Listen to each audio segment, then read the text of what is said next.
नोएना की बीमारी फिर से उसके लिए एक हथियार बनने वाली है। जी हाँ दोस्तों, अब तक उसने जो झूठ बोला था वो तो सामने आ ही चुका है, लेकिन नोएना के पास एक और हथियार तैयार हो चुका है मिहिर के दिल में अपने लिए हमदर्दी रखने के लिए, क्योंकि मिहिर कभी किसी के साथ गलत नहीं करता है, क्योंकि वो बहुत अच्छा इंसान है और नोएना उसी की अच्छाई का आज तक फायदा उठाती आई है। तो फाइनली नोएना अपनी बीमारी का बहाना लेकर अब फिर से शांति निकेतन में ही रहेगी और मिहिर उसे निकालने के लिए मजबूर हो जाएगा, उसे रखने के लिए मजबूर हो जाएगा और नोएना शांति निकेतन से नहीं जाएगी। फाइनली तुलसी और मिहिर का तो तलाक हो ही चुका है और तुलसी जहां तक है उसके रिएक्शन से ऐसा ही लग रहा है कि तुलसी अब वापस नहीं आने वाली है, क्योंकि 6 साल से मिहिर नोएना के साथ एक ही छत के नीचे रह रहा है और यही बात तुलसी बोलेगी कि माना कि ये बात सच है कि तुमने नोएना के साथ कुछ नहीं किया, लेकिन पिछले 6 सालों में तुम नोएना के साथ एक ही छत के नीचे रह रहे हो और अगर मैं इस तरीके का कुछ भी करती तो क्या तुम मुझे एक्सेप्ट करते। बहुत सारी बातें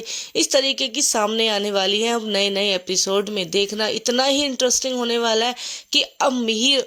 नोएना से शादी तो नहीं करेगा, लेकिन उसकी बीमारी का इलाज कराएगा, उसे इस तरह अकेला नहीं छोड़ेगा, क्योंकि सुचित्रा जो एक बहुत बड़ा हथियार अपनाती है नोएना को लेकर और उसकी ज़िंदगी में मिहिर को वापस ले आती है बार बार, यही है जो इस बार फिर से इमोशनल ड्रामा कर मिहिर को नोएना की ज़िंदगी में बनाए रखेगी, उसे तुलसी की ज़िंदगी में वापस नहीं जाने देगी, क्योंकि कहीं ना कहीं सुचित्रा भी अब यही चाहती है कि मेरी दी ने मिहिर को पाने के लिए सारी हदें पार कर दी, तो अब मिहिर उसका होना ही चाहिए एट एनी कॉस्ट। और ये बात अब नोएना को जब पता चलेगी कि उसको इतना बड़ी बीमारी है, उसे बहुत बड़ा धक्का लगने वाला है कि भगवान ने उसके साथ किया क्या है, क्योंकि उसने जो तुलसी के साथ किया भगवान ने उसे रिटर्न दे दिया है। कहीं ना कहीं उसे अपनी गलती का एहसास भी हो जाएगा कि झूठ को कितना ही छुपा लो, एक ना एक दिन वह बाहर आ ही जाता है। नोएना अपने गिल्ट में इतनी परेशान हो जाएगी कि वह अपनी सारे किए कर्मों की सजा खुद को ही देने लगेगी। और देखना ये इंटरेस्टिंग होगा, क्या ये रियल होगा या नोएना का ये भी एक दिखावा ही होने वाला है।